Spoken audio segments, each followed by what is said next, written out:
Very similar in our beliefs and what we think, and so I invited him down today to have a talk to you people. I'm backing Damien all the way in the Senate race, and I'd like anyone that's supporting me to support Damien. If you do decide to go ahead and vote next Saturday, or if the election still goes ahead, we'll see. Knowing what the ASC are like, it probably will, but I certainly will be lodging that paperwork on Monday, because the way I've had to fill out the application form, it makes me a corporation, which means that makes me liable once I know this information for misprision of treason if I go ahead without informing the ASC. So I'll be doing that as a minimum to cover my arse, and also to shine a light on just how corrupt the ASC allegedly are. Darren, does this also mean that now the other candidates are here and they know about this, are they also? Well, I assume so, but that's up to them at the end of the day. But anyway, I won't talk anymore. I'll hand over to Damien, and I'd like to give him your full attention. Thank you.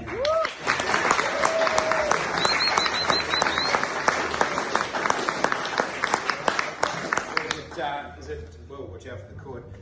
Is it better down here or is it better up here? Up? Okay. It's an unusual act for me to have to follow, to be really honest. Because Derek's telling you why this election is fraudulent and why maybe you shouldn't vote. And I've been going around for about 6 weeks now telling everybody why they should vote. Me too. Why they should vote for me and Darren in particular. Awkward.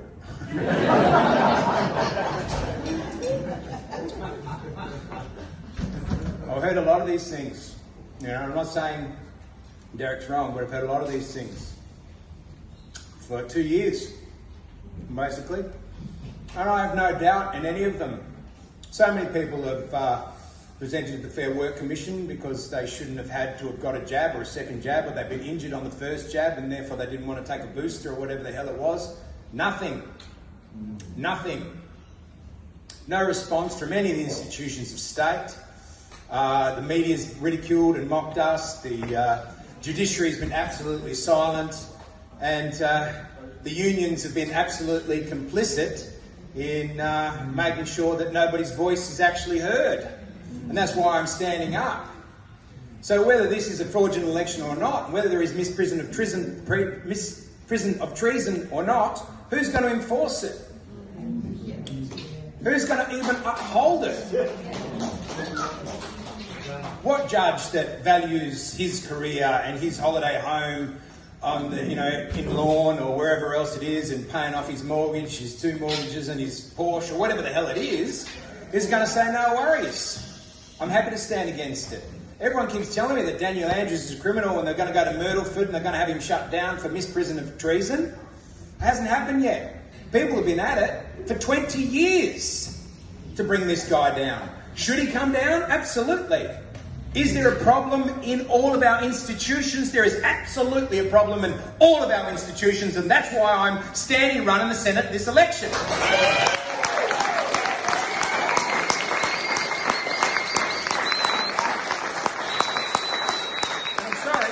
I'll be fucked if I'm not going to do it now. Well done. That's not very political of me. I know I don't swear anymore since I ran for office. And I never swore in the past either. Anyway, unless someone's got photographic proof, I deny it all. Now, there's definitely a fraud going on. There's definitely a game system going on. I'd like to talk about how you vote for me as an independent in the Senate. In column B. Everyone's like, oh wow, you drew column B in the lottery. Oh well, fantastic, Damien, that's great. Yeah, if you know that it's me in column B, because I don't have my name next to my box above the line. Because that absolute shame, because that would be wrong, wouldn't it, if I had my name above a box? Because then the punters might even know who the fuck they were voting for. Fair enough. No, seriously, that's corruption. But the party next to me, which is Reason, they're allowed to have their name, and you're allowed to know where the Democrats are. They're still running, apparently. They're still cracking on. Labor, Liberal, Greens, they've all got their insignia and you know exactly who they are, and then they get to have their name and insignia below the line as well, and that's all fine, of course. What the hell? That's the corruption. I'll tell you another corruption, that we don't vote just on the 21st of May, and the idea is in the 2019 election, apparently 30% of people voted 2 weeks beforehand, or in that period, pre-polling they call it, it's a lovely name, for more corruption. Who can afford to pre-poll? Oh, Liberal, Labor, Greens, the Socialists, the Victorian Socialists, they can pre-poll. And when is pre-polling? 8 in the morning till 8 at night. How lovely of the AEC to provide that service for Australians. And it makes it damned impossible for people like us, Darren and me, to run. It makes it really hard for us to run because we've got to man all these, and for me, the whole of Victoria is my electorate. For those people that are listening to me thinking, this guy's all right, I might give him a vote, it's a pity I'm not in his area. Well, if you're elected to vote, if you're enrolled to vote in Victoria, you're in my area, because the whole of Victoria is the electorate for the Senate. So you can put me in B, right? When you see there, you can put a 1 there, and then vote 2 through to 6 on your preference above the line. Many people talk about below the line, and then we'll make it really complex. Some will say, yeah, but what about if we want to vote below the line? Yeah, you can do it. If you know that, please just do it. We don't need to necessarily talk about it right now because it just causes so much confusion for everybody. That's the system we've got. That's the system that's been gained by the 2 major parties. We don't have a 2-party preferred system. We have a uni-party. There's daylight between the 2 of them, and they know it. And we know it, and they know that we know that we know it, and yet they still do it. And so I implore you people to vote on Saturday.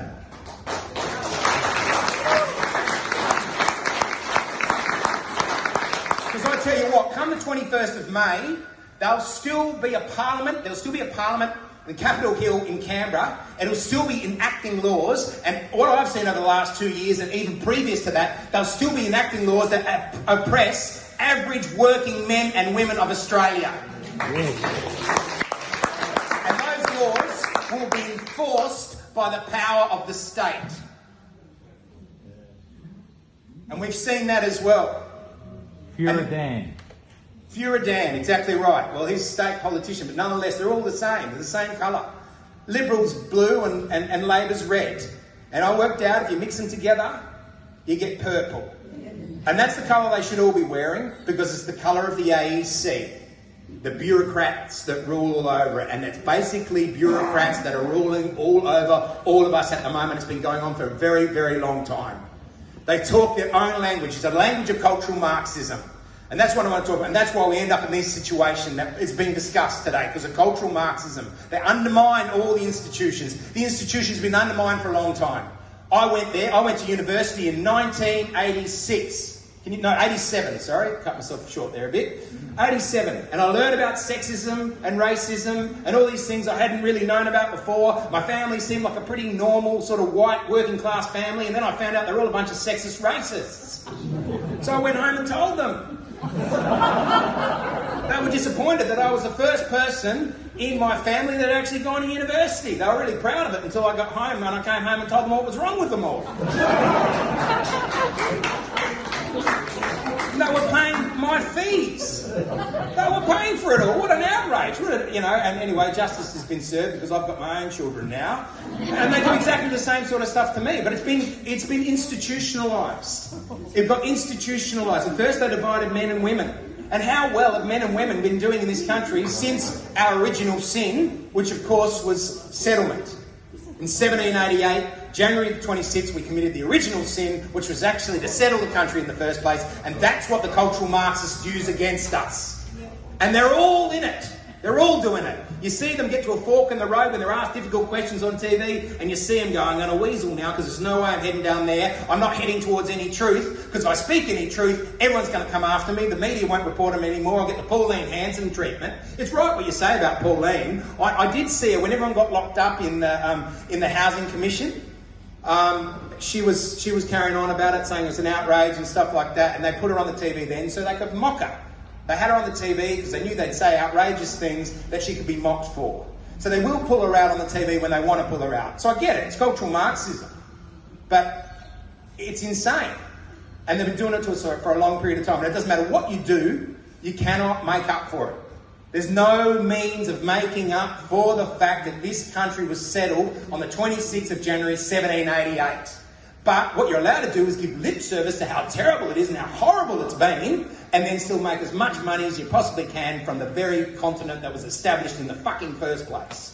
Sorry, I've lost my political bent a little bit here, and I've started dropping the F-bomb. I blame Darren for that, of course. You hang out with a tradie, you know. I'm from a family full of tradies, so it was great when Darren gave me the opportunity to come in. I was talking about his campaign. I love the high vis and stuff like that, and the slogan, you know, politicians don't fix things, tradies do. That's Unfortunately, my grandfather tried to teach me to be a tradie, but had 2 left hands. So I couldn't really do it. Yeah, but anyway, yeah, did a bit of acting, that was fine too, except it wasn't fine, because really, that's the epitome of cultural Marxism. That's where you meet it, because you're the propagandist for the cultural Marxism.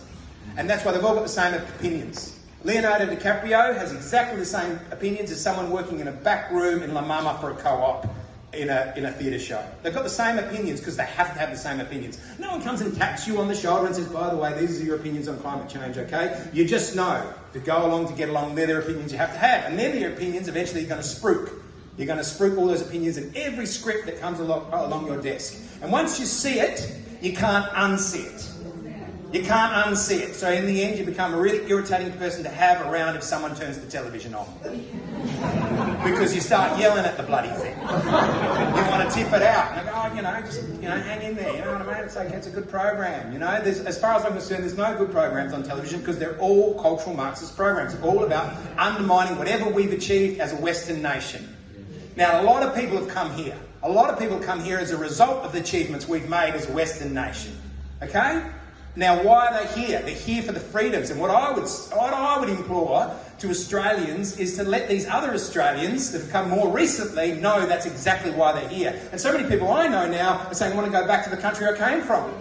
Because I can't believe I'm tolerating this. And I can't believe, as a culture, we're tolerating it. It shouldn't be tolerated. And one of the major reasons we're tolerating it is because we've been emasculated. We're the men. We're the men to stand up and fight on our behalf. The strong men that are willing to suffer. Because in life there must be some point where we will be willing to suffer for this argument. Without any suffering, we're not going to get anywhere. And they keep getting us because you want your 4th television or whatever else it is, and you're an addict to the system. And you've sold your soul to materialism. And they've got us all by the short and curlies. And not all of us, because there's some really notable exceptions, and I'm sure there's people in here. How many nurses have walked away from their roles? I hear nurses saying to me, I've been 15 years, 20 years, 18 years. No thanks, no watch, nothing. See you later, you're out the door because of your medical status. A status which is protected in our Constitution. In our Constitution, the lawyer will know that, 5123A, we cannot be conscripted into taking any medication. Where's the argument for it? No argument for it, none whatsoever. Where's the Liberal Party? That's supposed to be one of their major principles, to look after individuals. Nothing. Nothing. Sold out. They're sold out, exactly. They're all sold out. What are they sold out to? The corporations. And the corporations give lip service to all the cultural Marxist talking points. How terrible it's been for people of colour, how terrible it's been for women, how terrible it's been for gay people, how terrible it's been for transgender, whatever. And all the lefties go, yeah, that's great, that's fantastic. Well, they're the same. They're fused. So the lefties that I talk to, even on the pre-polling in Pascoe Vale, I'm talking to the socialists, and they're telling me why I need to take the vaccine to protect the community. And I say the same one that Pfizer made. And they go, yeah, I guess. Because it's awkward for them to say it, but it's the truth, because they're the same. They're fused into the same thing. And it's a great con job that's been pulled on all of us. And where is the union movement in all of this? Where the hell are you, unions? They're absolute bastards. And they've sold their souls as well. Sold their souls. Setka. It was great to see him skulking back in the CFMEU building, I can tell you. And what about when he drove away Like in a his little Bentley? sook. What about when he drove away in his Bentley, mate, and left them all there like idiots, He eh? got a Bentley, did he? He's got a Bentley, Really? mate. It was a pretty tense day that day, and then when it was over, then the police got involved and stuff like that. And I had front row seats. your front row seats. Was that you throwing the beer cans? Oh, no. I thought it was over because the police have been there, they've been spraying us and stuff like that, and I thought, I'll go back to my car now, it's been a few hours, go home and say good day to the kids. And I walked around the back, and Secker and all his mates were there. It was really awkward, I had to sort of walk past them. Anyway, it's just an anecdote. It means nothing to the election, but it does. It actually does mean something to the election, because can anyone really believe that we're at this point? Yeah. Can you believe I'm in this shed now talking to you guys in Frankston? And, if someone had told me this 2 years ago, I would have said, you're dreaming. It's a joke. It's not going to happen. But that... Hey? They took all their guns. They took all our guns as well, yeah. Once upon a time, you couldn't even, in Australia, you couldn't even talked about why the Second Amendment's there in America. It's there to protect the Americans from their government, from their governance. And the cultural Marxists have taken over that too. But now suddenly there's some pushback. Finally, we can thank Corona, because it got so severe, that Marxism got so severe and slipped the noose of any sort of sanity. Answer it, brother, that's all right. Is that we stood up. Because suddenly it became, you're an anti-vaxxer or not. And I always struggled with zombie movies. I never really got it. No, I didn't. I used to thought, what's a weird genre? What's that about? And I get it now.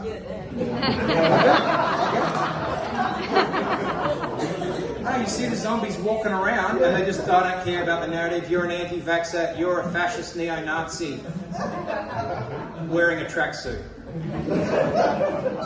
No, it doesn't make any sense. It doesn't make any sense. So how do we bring that back to the political debate? How do we bring some common sense back to the political debate? And I would suggest you vote for people like Darren and I. That's why I'm running on Saturday.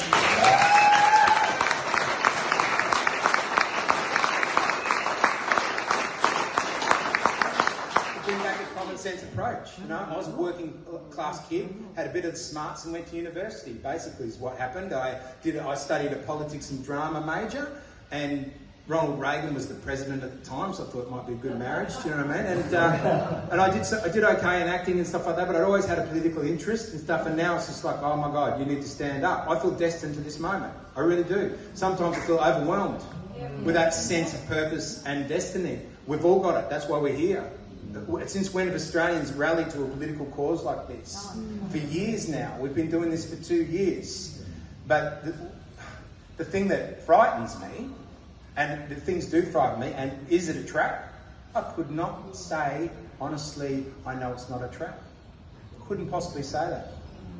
Am I willing to put my head in that trap? Yep. Because if I'm not, I'll be demoralised instead, and I'll be lying at home on my bed with no purpose. And that's what's happening to men in particular as well. And as a result, they're topping themselves in droves like you wouldn't believe. Well, you would believe, because we all sort of know it, but we all get on with it. Because how do we address the cause? How do we address the cause? Well, I think it's time to start talking about the causes. We need to talk about the causes, and we need to have a conversation on a national level. And that conversation, I believe, can best happen from the Senate. I'm not affiliated with any party. Don't have to toe any line. I have a narrative that I understand, and I think it's really important. That narrative continues to grow all the time, because you people come up to me and say, Damien, have you seen this? Hey, have you looked at this? Have you been down this particular wormhole, or whatever it is, And more information is accrued as a result of it. And more, these people need to hear it, and they need a disruptor in there, a disruptor in the parliament. Someone that's going to turn some tables over, like we have seen in history before.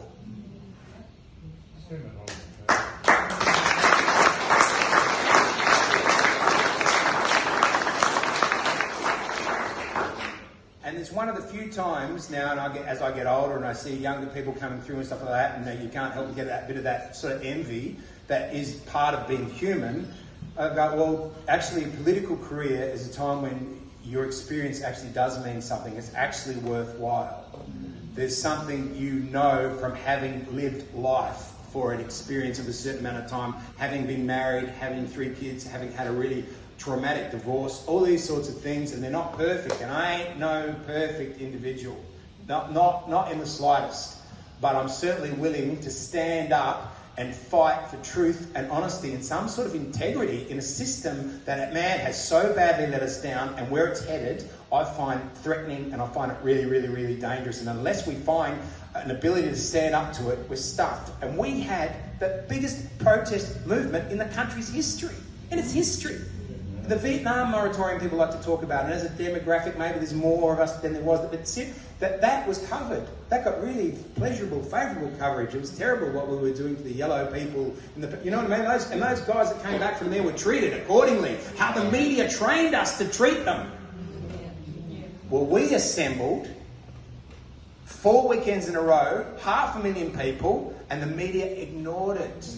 Well, you can't see 500,000 Victorians 4 weekends in a row. It didn't happen. It doesn't exist because it's not part of their narrative. It's not part of their pretend left-wing, all is love, equality, diversity, it's all great narrative. And that narrative is a lie. It's a lie. Do not buy it. Do not succumb to it. But somewhere we've got to find the courage as well to stand up to it. So if they're going to call me a racist, sexist, homophobic, anti-vaxxer, so be it. I'm staying on my message. What are you doing? We've got a policy, tell the truth. And we want to know the basis of the science from the bureaucrats, basically, that lord over us. What was the basis of the science that meant we were locked down and you responded to it the way you did? What was the basis of the science that meant I couldn't go into a cafe in Victoria, but I could go to Canberra and I was allowed to go into that cafe and actually hold down a job? Cafe locked down. Exactly. Totally locked out.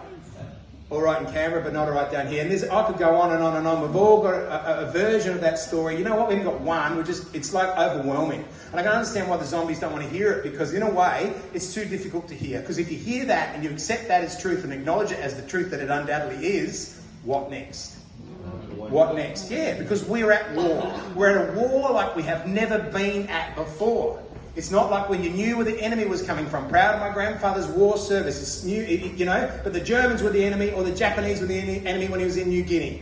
Right? The enemy now is within. It's in our cultural institutions, and it's getting emboldened more and more. And we're hearing now, after the 22nd or something, the WHO's going to have legislation passed, whatever the hell that means, to respond to the next pandemic in Australia. The World Health Organisation. Is that just to demoralise us? Is it the truth? How would you know? How would you honestly know? And if they do come, then who enforces it? Is it our police going to enforce it? Is it UN troops going to enforce it? But are they doing it in America and Canada at the same time? Where are they going to get all these troops from? None of it makes any sense, but we've seen what they've done to us over 2 years. They've basically done whatever we want. And the problem for us is we're still operating under an old morality, as if there's a rule of law. And there is no rule of law anymore. We don't have one. There's no protections for us.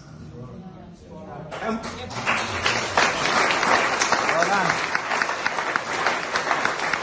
We cannot afford to sit under that old morality. But it's difficult, because how do you punch back? I appreciate what's happening here. Because how do you punch back? What do you punch back at? What? How? What do you do? Now, this is what you do. This is one thing you do. This is brilliant. This is brilliant. Here we are. Australians, honest Australians, just trying to nut it out. And we're strong together. And man, I've lost so many friends, particularly in the acting industry, as you can well imagine. But I've gained so many more. This is the third thing I've been to today. I've been in Hallam, and we went to Knox, and now I've come here. There's great, so much overwhelming support at times. People coming up to me saying, great, you've given us some hope. We have some hope. And I believe we get hope even from, as rank as the system is, from the parliamentary process. Because everyone says to me, it's crap and devolve from the system and don't vote. Yeah, okay. And then they say, yeah, but did you hear Alex Antich's speech? Oh, it was fantastic. It was wonderful. Or George Christensen. Or maybe it was Pauline Hanson's speech. So word still gets out. People still feel like they've got some political representation there, but none of them are Victorians. Why isn't there a Victorian? Let's make sure there is a Victorian after the 21st of May, if that is possible. And I cannot get to the point of demoralisation right now where I think that is not possible. I'm not saying that point can't come, but I'm not at that point, because I am still getting hope from those parliamentarians. And imagine now we've got 7 that are against the narrative out of 227. I just say imagine that there's 20 after the 21st of May. Well done. Or 17. It's a pushback, man. That's all we got. It's a long battle. They're in command of the heights. They are in command of the heights. We're on the lowlands, but we've got truth. We've got the spear of truth, and that's what frightens them so much, because they can't talk to it.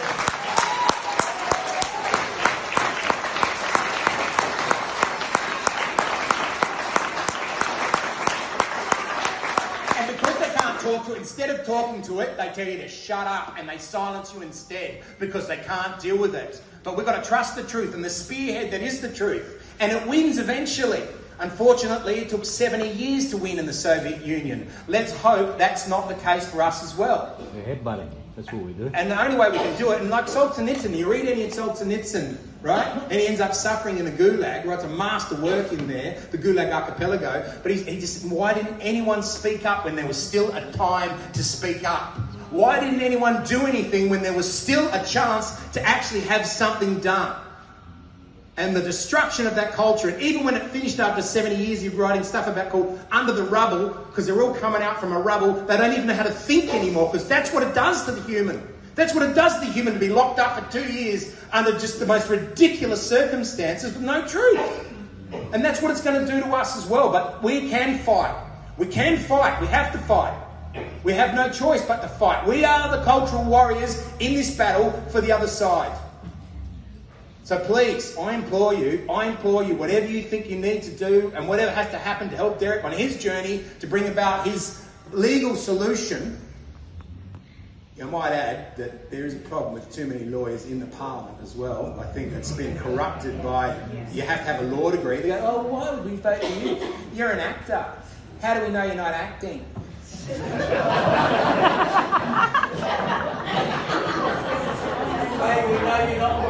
Yeah, exactly.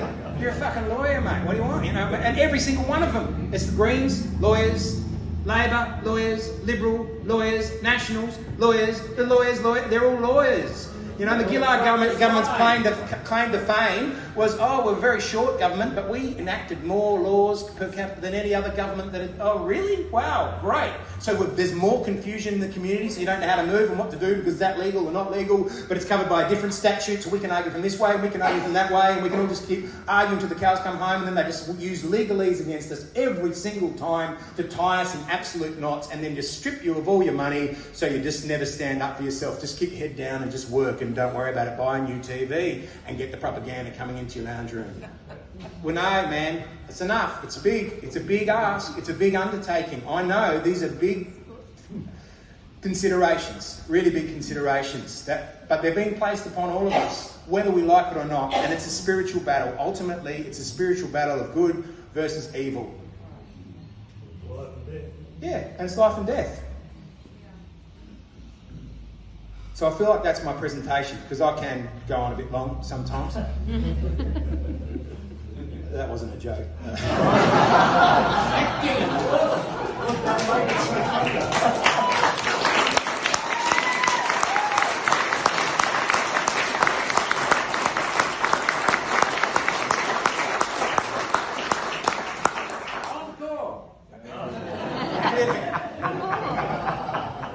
The old thespian in me wants to say a bit more. You've got my vote. Thanks, brother. Great. Let's and if we can ignite the community, because that's what we have to do. The thing too is we need to appeal to those people, and there's probably people in this audience that have actually taken the first and second vaccine and they've had a booster as well. I get it, man. There's people that are really close to me and I hate people saying, "Oh, you're going to be dead in 2 years' time anyway," because I don't know that. I actually don't know that. Will some people? I clearly know people that have suffered hideous circumstance, but because we've got to appeal to those people, because we've got to let them know it's okay to change your mind. Because the worst thing in my life's been one-track focus. When I've made a choice, I've just got to stay with it now, because I'd rather rationalise my mistake than admit I was wrong, because that would be just too humiliating as a human being.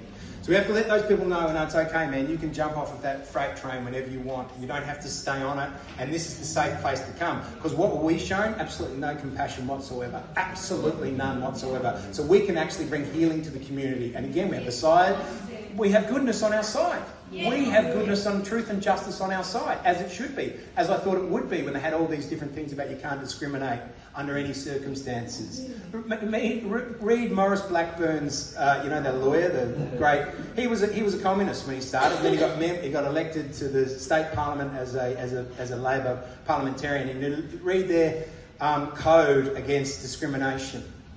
And there's nothing you're allowed to discriminate against for, except they won't have any employees there that aren't vaccinated. Sorry. And now they're trying to make it so clients as well.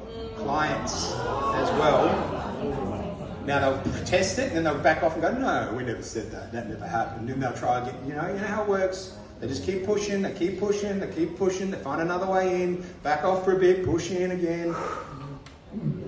No more Australia. Sorry, did you want to ask a question? Yes, thank you. Is there anyone else for the Senate who you personally would recommend to vote for? I've got a how to vote card, which has caused no end of consternation for people because I haven't actually put any preferences on it.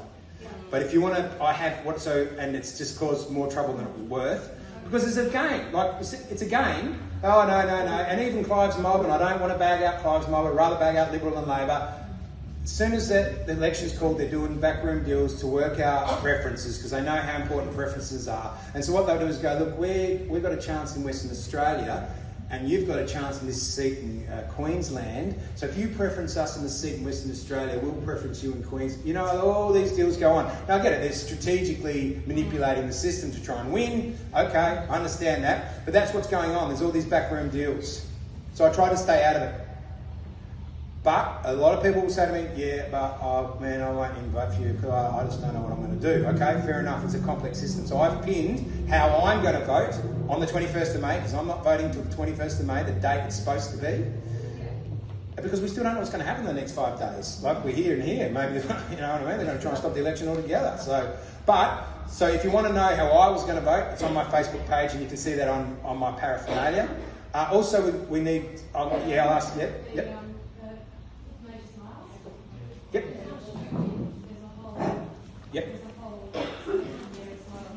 Yep, put the majors. So there's a few different websites, like that's the RDA website, put the majors last, and you can go to that, and if you put in me first, it'll show you how to vote for the rest of it. I'm sure it'll put Morgan second, and others, you know what I mean? And that's fine, that's a fine thing too, don't take that the wrong way. We also need people to pre-poll for us. There's still polling booth's going to be open from 8 till 8 tomorrow, so if anyone's got some spare time or whatever, or believes in our message, then feel free to talk to anyone in these Team Damo t-shirts. Anyone can help you out with any of that information. We've got how to vote cards, etc. We need them.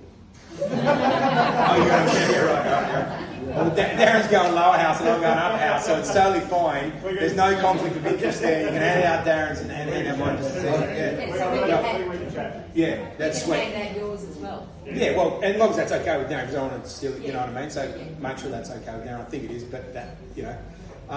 Is there anything else I missed out, Sam, that I should add? Just if anybody would like to volunteer to help, even to have a look at where Damien is speaking in the next few days and share it on Facebook, with any social media, even just to talk to people, to invite them to come and see, then you have a look at his Facebook page and we will let you know where he's speaking so that you can share that.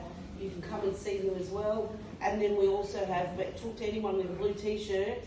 We've got another Facebook page for people who would like to volunteer and actually hand out, and we've got some flyers that we can give you today. Yeah, and if you could share my videos, because some people say to me, oh, they were at Berwick, or they saw Berwick, I thought it was a great speech, that's on my Facebook page.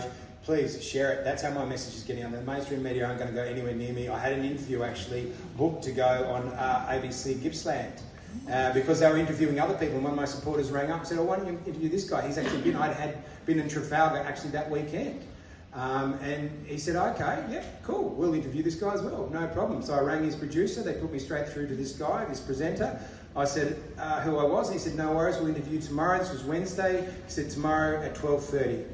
At 7:30 that night, I got a text from the announcer saying, I'm sorry, we're not going with that story anymore. We're canvassing it. So he'd obviously just did my site and done a bit of research, or one of his minions had done a bit of research, and they weren't going to give me that megaphone. And because he said, we're not doing that story anymore. But that's really weird, you're not doing stories on the federal election and you're on the ABC and the election's about 2 weeks away. Oh, okay, I'll take that on face value, shall I? So there you go. That's the truth of the reality of what we're confronted with. So please share the stories, share anything you think is good, whatever, share it around, because that's how the message gets out there. Yep. Can we get Darren to get some time on Cafe Lockdown, because we're not getting enough penetration from Facebook. I'll try. I'll talk to Michael, because it's pretty much Michael's concern now, since I've sort of diverged paths and I'm running for the Senate. But I can certainly have a word to him. Yeah. Okay. Great. Thanks, guys.